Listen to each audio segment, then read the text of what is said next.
I'm Jamie Carragher, and you are listening to the Copite Podcast.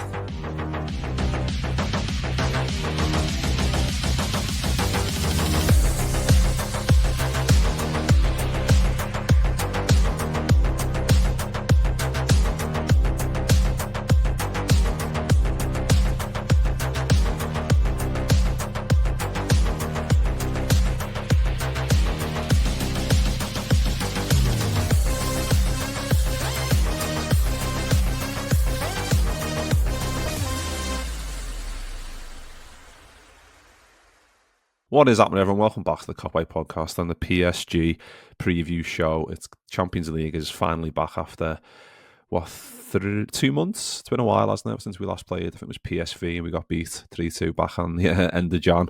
Feels like a long time ago. But yeah, we are back in the Champions League, back in the last 16, with this new fangled, new format and all that. But like we're now into the stages where it makes sense. Like if you win your two legs, you're through. So that's what Liverpool need to do against the very good PSG side. Before we get stuck into all the good stuff, I'm Mick Moran and I'm joined by Kristian Andersson once again. Kristian, how you doing, lad? Yeah, I'm good. Been, waiting for football coming back after a weekend where we didn't play when it was the FA Cup weekend. And even though I feel like I would have been in all competitions, but, good for us to have a bit of a rest.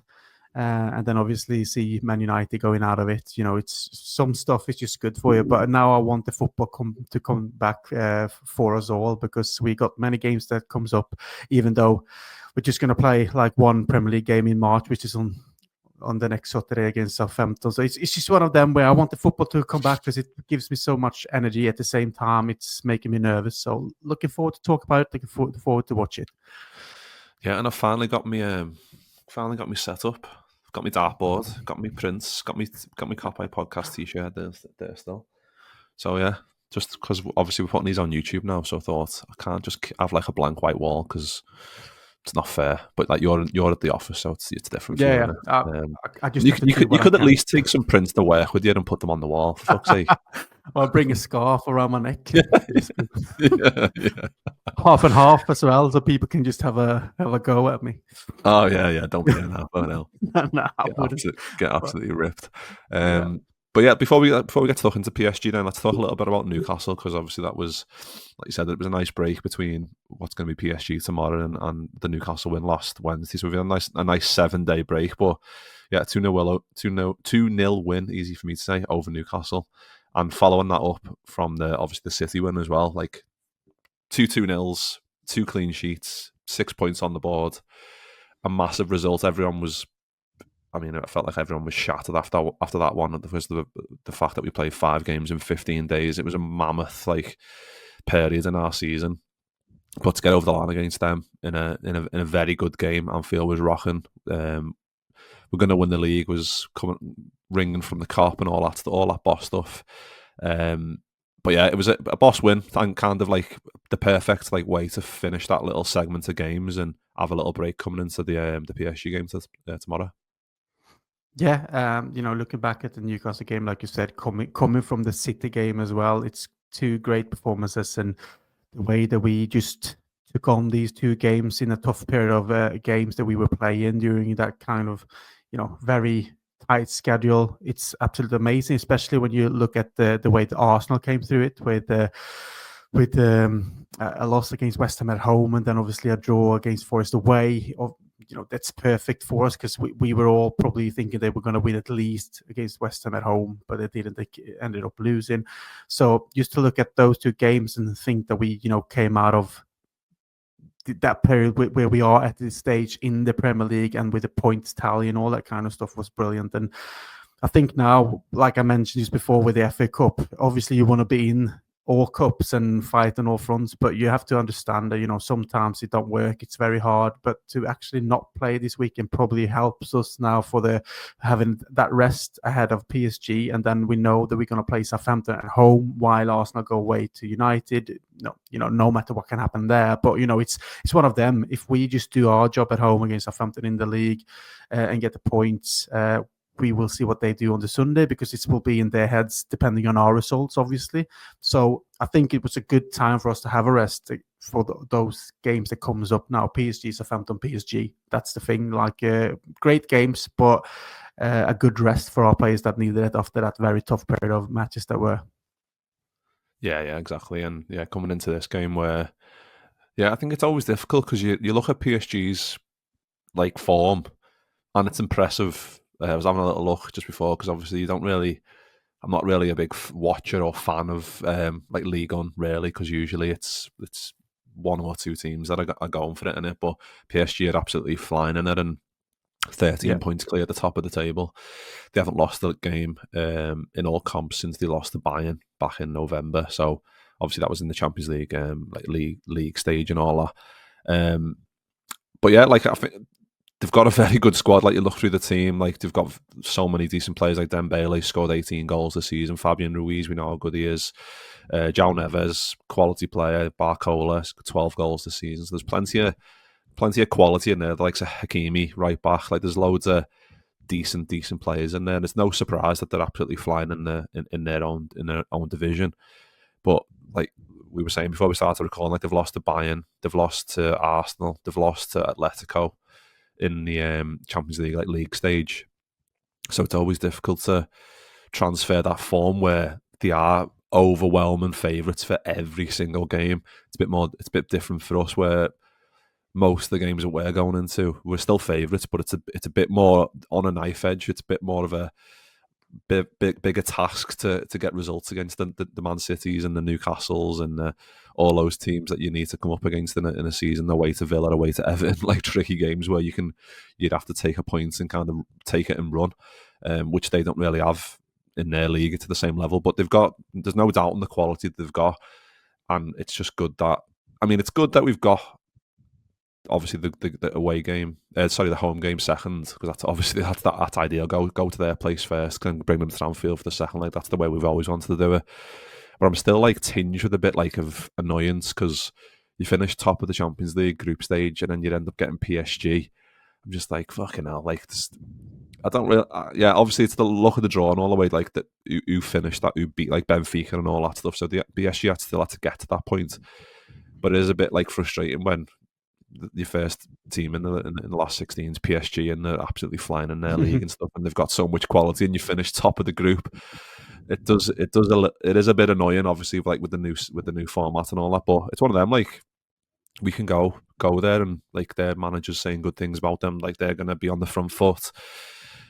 I was gonna say Paul Merson then, because I saw like a quote from him today saying like it's gonna be difficult for Liverpool and all, like all this shit that people keep posting on Twitter about let's stop taking Paul Merson's quotes and putting them online. That's just a blanket rule for every day. Let's just not do that, because usually it's shite. But yeah, and again, it's a good test for us to come up against these. Like even if we go there, if we win, boss, obviously, but even if we just get a draw, bring them back to Anfield, that's the way we've always done it, and that's the format that we prefer. But again, it's still a little bit annoying that we get to face someone as good as them at this stage when we've done all the hard work by coming top of the league.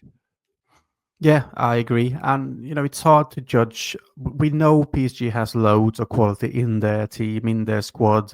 Obviously, leading the French league without any problems, really. And, I'm always saying, coming back to not being disrespectful, because you don't really want to be that. But, the French league is not that great.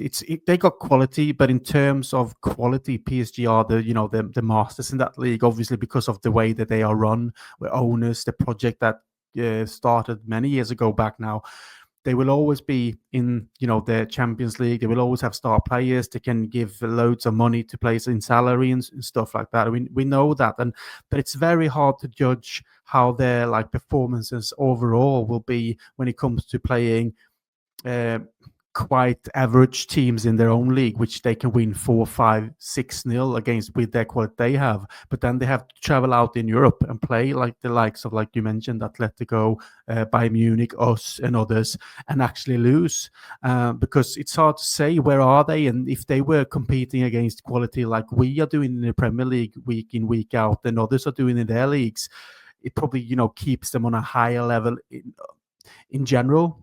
Because I guess, they can actually go on a slower tempo, maybe not half of their quality in terms of how they play other teams. It's more like they might not have to push 100% like we have to do against, for example, Man City away, and Newcastle put in a perfect performance, because that takes a lot of energy, where they can just go maybe 70% and stuff. So it's very hard to judge where they are based on that. But at the same time, we know, like you mentioned, Dembele scoring loads of goals and others, and they have a great team. That's just something that we can agree on. But at the same time, we are Liverpool, and we've been amazing this season. We lead the Premiership. We finished top of the Champions League, and we showed anyone that we played, Real Madrid, Leverkusen, blah, blah, blah, and so on, that we were massive. And, that's why I think we should not be afraid to go to PSG. If we can put in a great, display defensively, but also try to attack them and exploit the areas where they are, if they go forward, to get balls in behind with the players that we have, I think we have a good chance to get a good result away, and then obviously sort it all out at home in the second game. So it will be a tough one, but at the same time, I think it's hard to say where they are in terms of these levels, because of already lost games in the Champions League. Yeah, it's one of them, innit? Like we'll only know when, obviously, after tomorrow night, where we play them at their place. But it's all about just getting as good a result as you can. And yeah, I think it's interesting though to see, like you said, where they are, how we'll cope with that. Will they change like their setup a little bit? Will they, I don't know, throw a Dembele who's usually on the right? Will they maybe play him as a striker just to kind of throw us off a little bit? You never know what they're going to do, because teams do generally change their attack when Liverpool come to town. So you never know. But again, I'm excited because the Champions League's back after 2 months, and I was kind of not glad to see the back of it after like the league phase, but I was glad to have the break from it to kind of focus on like the league a bit more after that period in January, and then obviously went through February, and we're now into March without it, and we're now in a lovely position in the Premier League because we've had that break from it as well to help us have those extra breaks in between games and that before we get back to this. But yeah, lineup wise, then let's talk about that, because Newcastle, we had a obviously decent side out like we always do, but we put Tsimikas at left back, and we went with Jota up front, and obviously you can probably guess that you know what the rest is, the midfield three, the rest of the back four, and then Diaz and Salah on the wings. What are you expecting from this one? I'm thinking maybe we could go. So I expect Robbo to come back in, just because of his obviously pedigree and his experience in these Champions League games. He's a must, I'd say, in games like this. Albeit he's had a bit of a mad season where he's played good some games and been shocking for 2 in a row, and then he's been all right the next game. So it's been quite difficult for him. But I guess the only one like bit that I'd say is, well, I guess the one that we always talk about is who's he going to play up front? Is he going to go Diaz back up there and then to push Gakpo back over to the left, because Gakpo is now back in and around the squad? He's came off the bench a few times, or will he save Gakpo for the bench again still, just to try and keep him fresh with obviously games coming up against Southampton and stuff, which we'll talk about in a minute. But there's plenty of options in there. I mean, we could, when you think about Southampton, you can, obviously we'll talk about it in a sec, but you can go into those type of games with, you can change a few players, but I think you can go into it with as strong as you can, and try and change some players. Like if you get over the line in terms of like maybe a decent scoreline going into 45, 60 minutes. But with this one, you need to go full strength for pretty much the whole game, because we know that if we go to their place and say, for example, we get a 1-0 defeat or a 2-0 defeat or 2-1 or whatever, obviously you still fancy yourself bringing them back to Anfield, but you at least want the playing field to be level. Like at least, like just it's one of them. Just don't lose really going into an away game like this. But with the options that we've got and the players that we've got, especially after we mentioned before, like a little 7-day break as well, where they'll have all been loving life, just chilling and getting recuperating. Especially Dominic Szoboszlai, who's been fucking hell. I'd love to see like his distance covered over those 5 games. He was absolutely incredible. But yeah, a few different ones we can talk about there in terms of maybe left back and striker. Yeah, I was thinking straight away now when we, come through the games against City, Newcastle, and we're going into PSG game. I was thinking, it's why not put the same 11 out, if all available, obviously, as we played against Man City, and kind of copy that performance in terms of being very tight and composed in defense, and then obviously try to hurt them going on the counter attack in one way. Find the spaces when they attack, because I think the way we played with Curtis Jones and Szoboszlai in their roles against City, I thought that was great, because we got another dynamic kind of feeling to the way that we played, and because they could help each other in that role as well, with Diaz obviously up front and them two behind in one way. It was a little bit of a weird kind of lineup, but at the same time that a lineup that did a job for us. So I'm thinking maybe we can do that. Obviously with Gakpo coming back, it's more of a threat obviously, but I think the work rate of Curtis Jones and Szoboszlai against a team like PSG, like we said, have quality. There could be something that I would actually look at. And you mentioned Robertson coming back with his aggressivity, as a left back, and you got McAllister, Gravenberch in the central part of the pitch, and then obviously with Salah being that counter-attack monster that he is as well. I think that could be something that we should actually go for. And I know Jota is obviously a player that knits everything together up front. I like the way that he comes down to take responsibility of the ball and try to find spaces and all that kind of stuff. But at the same time, we know the PSG are probably going to go attacking, obviously, at their home ground. So I'm thinking the way we actually performed against Man City and the power they have going offensively, I think that PSG, might be the same handful or even better at this time, because of the form of City as well. So can we be compact and sit tight but be clever? Then we can get away with the result that I wouldn't just say let's go for draw, but then, like you said, keep it level, keep it smart, don't be hasty, because we're going to play the second leg at home, and that's where we can go full force. So I'll probably go with that lineup if we can. Yeah, I think it's an interesting one, because I think the only thing is, I don't know if that gives PSG a bit of incentive though. Like, if they see the lineup and it's like there's no gap, like say you go Diaz and, or say you go like Diaz or Gakpo and Salah, and it's Jones and Szoboszlai, and there's no Jota, there's no like Nunes or whatever like up there. There's no focal point. Like, it might cause them a bit more mayhem in terms of like their midfield, because we could overcrowd it a little bit more and obviously use that work rate of Jones and Szoboszlai. But I think, I don't know, I'm torn, because I think in a game like this as well, like, you need those chances to be taken. So if we get a few decent chances, you want a Jota or a Cody Gakpo or over it, if you know what I mean, like in those spaces, in those bits, in those areas in the box to put it away. And it kind of shows that we're not going there to be conservative or whatever. We're going there to put in a performance. And I think you can then maybe bring on like a Jones or whatever towards the end. But I think I'll be surprised if he doesn't go like tried and tested like the way we've been playing in other games. I think the City one was a bit more because of the way that they play. Like, they want the ball, and we're just like, go ahead, then you can have the ball. Whereas PSG, like we said before, like in their league, they do have it. But in games where they're coming up against Bayerns and the Arsenals and the Atleticos and all that, it might not be quite the same, because the level of the opposition is so much better, and they have to adapt and they have to sit back a little bit more as well. So I don't know, but again, it's all about having options in it, like going into different areas of the field and different stages of the season where you need to adapt. And we know Arne Slott's like one of the masters at adapting his team to get the best out of them, especially when he's analysing an opposition team and he knows the best possible way to get at them, and you just trust them because of the way the season's gone so far. So there's plenty of options in there. And hopefully the Reds can.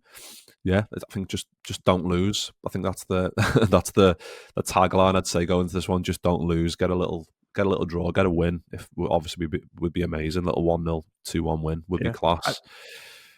I think that if you have to change and think more of putting players on the pitch that could put a little bit of fear into PSG and the way we play as well. I think going with Jota up front and then Diaz to the left as well, because I think Diaz obviously had a great game against Newcastle, was it, with all his running and energy. I think that could be something that we can also use against PSG, just to make them a bit tired as well. Try to put their game at home to their place from our end. You know what I mean? Like to not. We need to be clever and not, exploit ourselves too much in terms of areas where they can hurt us. But at the same time, if we go forward and we have Jota up front with Diaz, Oblak, Salah behind, if you like, and obviously with McAllister and Gravenberch sitting more in defensive roles in midfield, that could be something. And then you could bring Gakpo on later on in the game where hopefully we manage to get them a little bit tired. And Gakpo, with his cleverness as a footballer, I think he's a little bit more clever in terms of decision making than Diaz, because he goes more with his energy and in the moment, where I feel like Gakpo, if he can come on with fresh legs and go in the inside and have his shots, take the finishing and the shot from outside the box later in the game, that could be something that can hurt him as well, because maybe it's a little bit easier to go past a defender if they have been struggling with Diaz for a longer period of time during the game. So that's something he's trying to be tactical, clever, trying to think of strategies that you can use. But I'll probably see that as a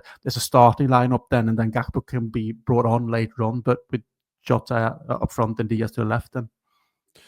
Yeah, there's options everywhere, especially like with like you said, Gakpo being back is massive, like just off the bench like the last couple of games, hasn't he? So just getting those minutes back in the legs, and obviously Jota's back and we're trying to manage his minutes as well. So it's all about like interchanging those in the right areas to try and keep them fit, but also try and get them in the right areas to get them some more goals, especially Jota, who's maybe had a bit of criticism lately in terms of like his finishing, which is something that we don't usually criticise him for, because he's usually fucking one of the best at the club in terms of like just being clinical in those areas.